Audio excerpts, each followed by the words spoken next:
That was a very nice introduction. I appreciate it very much. It's so much fun and so interesting. And I know the governor just made a very big statement that was appreciated by many, and that was amazing, actually. And he's a respected man, and when he speaks, people listen. So I thought that it just came out over the news, his feelings about one of the other candidates. That's strong feelings. So that'll be very interesting. I guess you agree, too. I agree. And, you know, he's been mixed on the subject. He goes wherever the votes are. So he all of a sudden went over here, and then all of a sudden he got slapped. So it's very interesting to see. You know, I sat back and I actually wrote a few things down concerning ethanol, biofuel, and I wanted to just read what I wrote because I think it's very important from the standpoint certainly of this room.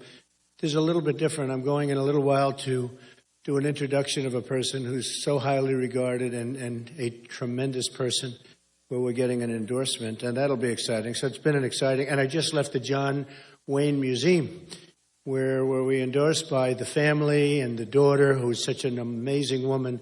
And so John Wayne has endorsed Trump. I like that. That's what we need. We need a little more John Wayne around here in this world, I will tell you, certainly in our country. Maybe the rest of the world has a lot of John Wayne. We don't have it. So that's very important. But I wrote this out, and I thought I'd just read a little bit of it to you. And I think you'll agree with me, and if you don't, you'll let me know. That's one thing I know about you people. You're going to let me know. The RFS, which is Renewable Fuel Standard, is an important tool in the mission to achieve energy independence for the United States. I will do all that is in my power as president to achieve that goal. So far, you agree with me, right?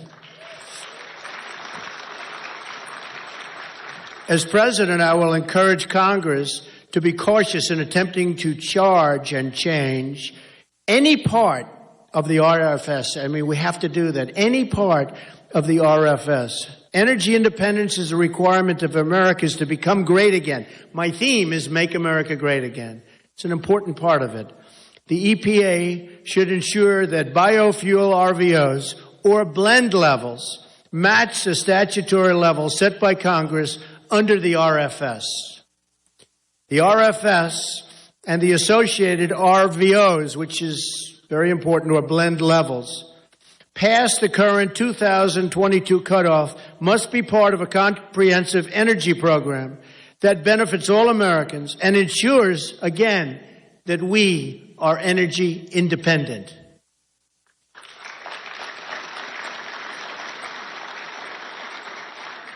As president, I would encourage regulators to end restrictions that keep higher blends of ethanol and biofuel from being sold. So we are with you, folks, and we've been with you from day one. And I was over here about 4 weeks ago, and I actually toured some of the plants. I met a lot of the employees. It's amazing what's going on with ethanol, with biofuel, with the different elements. It's a different world, and we're going to remain energy independent. We're going to be energy independent. We could have been there a long time ago if we would have been allowed to be there.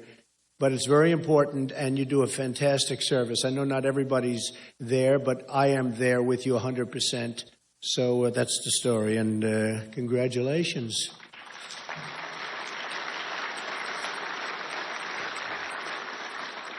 We are in a very interesting period of time. It's vicious. It's vicious. Not since medieval times have you read about heads being chopped off, people being murdered and killed to the extent that they're being murdered and killed now. When I would go and read and study history, I always loved history for some reason. And you'd read about medieval times. This is medieval times. We're in medieval times. In terms of the world and what's going on, you go to the Middle East and you look at Christians where their heads are chopped off because they're Christian. You look at others, same thing. I mean, they're drowning people in cages. There's never been a time like this. And I was against the war in Iraq. I felt it was going to destabilize the Middle East. There's been tremendous coverage of that. The fact that I was very strongly opposed to it, I just felt it would be totally a mess, and it's turned out to be a bigger mess than anybody could have ever believed. And what's happened very strongly, is that we went into the war.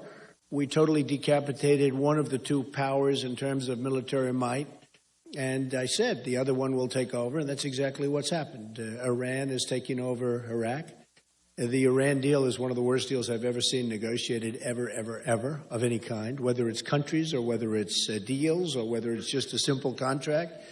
One of the most incompetently negotiated deals. All we had to do is increase the sanctions. We would have gotten the prisoners back 3 years ago. We would have had everything we wanted. We would have made a much better deal. We wouldn't have given them $150 billion. I mean, to think of what happened. And then on top of it, right before the deal, they take our 7 sailors, they make them drop to the begging position, hands up, guns to their heads, and embarrass us and humiliate us as a country. And it's a disgrace. It's a disgrace. And frankly, if we weren't giving them, I mean, these are great negotiators. The Persians have always been great negotiators. If we weren't giving them that money the following day or 2 days, they would have never given us those sailors back, because they have no respect for our country. They have no respect for our leadership. They have no respect for us. They have no respect for anything having to do with the United States. They will respect us again. Believe me, believe me. So I saw what happened, and I watched, and I've been watching what's been going on with the country and how sad it is, actually. If you look at so many different things, we're losing with the military. Our military is being decimated with cuts and problems and not having proper leadership. We can't beat ISIS. You know, there was a time we could beat Germany, we could beat Japan, we could beat whoever was in front of us, but now we can't beat ISIS, which is a group probably of 30,000 people, and they're dispersed in a certain way. That shouldn't bother. I think General Patton would have figured it out. Do you agree? Very quickly. I think General Douglas MacArthur would have figured that out very, very rapidly, very, very quickly. So we will get that figured out, and we will knock the hell out of them, because we can't. You know, while I didn't want to go in, the way we got out was wrong. We got out, and we announced a date, and the enemy sat back and waited. They probably couldn't believe that we were announcing a date, but we announced a date, and after that date was announced, the enemy pulls back, they waited, we got out, and look what's happened now. Look what's happened now. Then you have the migration, where we want to take in thousands and thousands and thousands of people. I think far greater than any numbers that you're hearing, frankly. And we have no idea who these people are. So we want to have strong borders. We want to have strong lines. You know, this all started. One of the reasons I'm doing so well in the polls, and I think I'm doing really well in Iowa. I think it's really been strong in Iowa. I think even stronger than the polls say. And the polls have us pretty much in first place, or at a minimum tied for first place. CNN had a poll recently, 33-20, with me being the 33, which is nice. But I think we're doing really well here. I hope to do really well here. We're doing great with the evangelicals. We're doing great with the Tea Party, and we're doing great. I mean, I've been in Iowa so much, and I'm going to be spending a lot of time here over the next week and a half. And who would think it's coming up so soon, February 1st? It's going to be a very exciting period of time politically. Then we go on to New Hampshire. We go on to South Carolina and Nevada and the SEC. The whole thing is going to be very exciting. And although I will tell you, it's only going to be exciting if I win. If I don't win, I just wasted one hell of a lot of time. But if I don't win, I'm not going to be so excited. I guess you're right.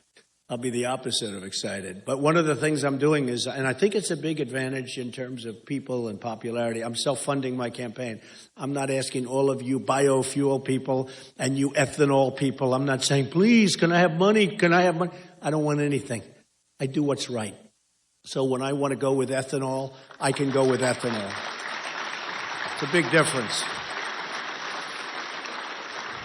Don't forget, other candidates are supported by the oil industry. They're supported by people totally in the oil industry, and they have them totally wrapped up. And me, I'm going to do what's right for the country. I'm going to do what's right. Nobody's going to come to me and say, Donald, I gave you $5 million, and I hope you're going to remember that, and I hope you're going to do something that maybe it's not so good for the country, but it's good for him or her. And it's not going to happen that way. We're going to do what's right. So I'm self-funding my campaign. I'm not taking contributions. I'll tell you what, I would have had the biggest super PAC you have ever seen, with the money I've turned down, where I tell people I don't want it, I can't do it, and I'm turning down friends.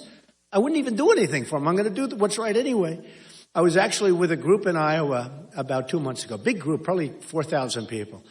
And I said, listen, I feel so foolish not taking all this money that's being, when you're number one, I've been number one practically from the time I announced. And June 16th, big day. That's when I talked about illegal immigration. Man, did I get hit. I talked about that, and then people found out, hey, he's right.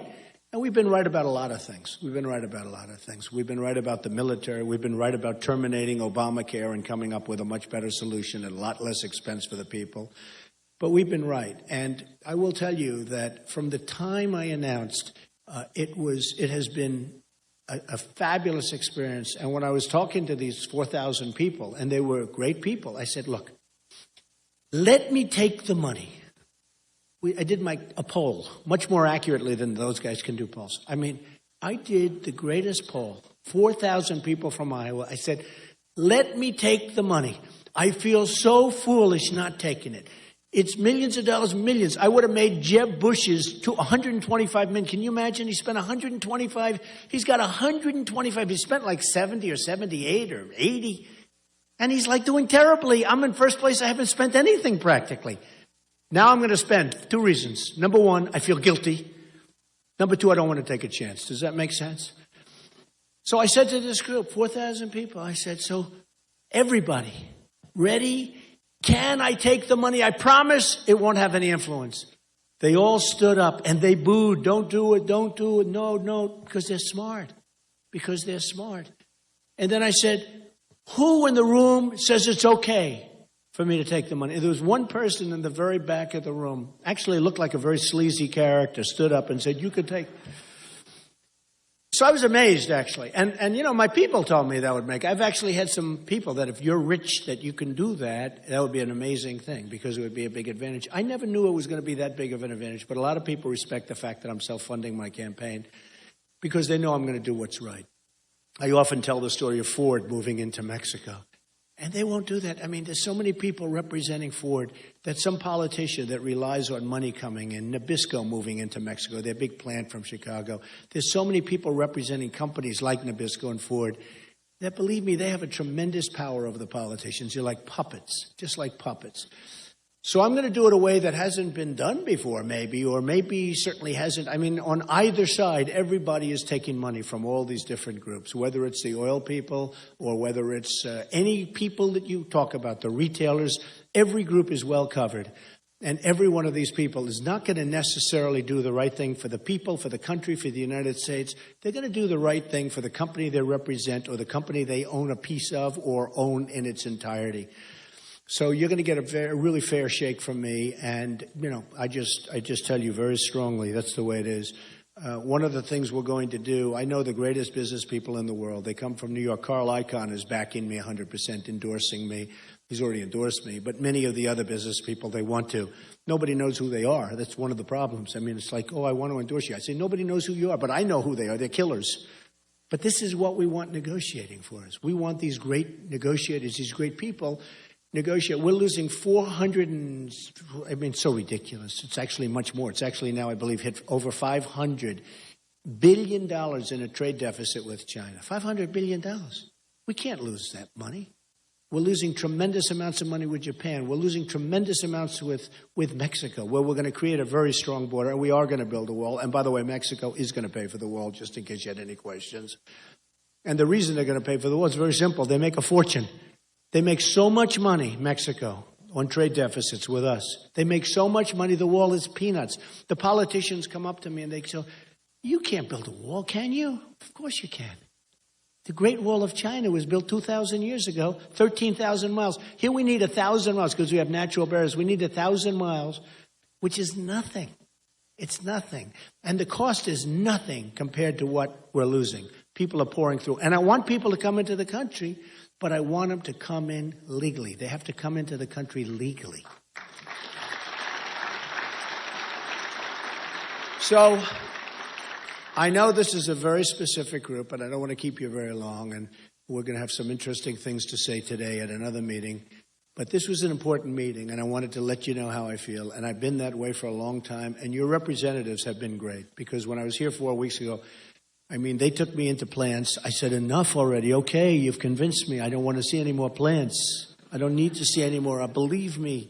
But I think it's great. Actually, it's amazing and incredible what you do and how you can do this. And the whole process of the plants and the creation of this fuel is fabulous. So I'm with you 100%. I wish you a lot of luck. And I will come down, and I think we're going to say hello to some of the people in the early rows. And it's a great honor, and good luck. And get out there and make plenty of fuel, because we're going to need it. Eventually, we're going to really need it. Thank you very much. Thank you. Thank you. You didn't, frankly, have the balls to put country before party.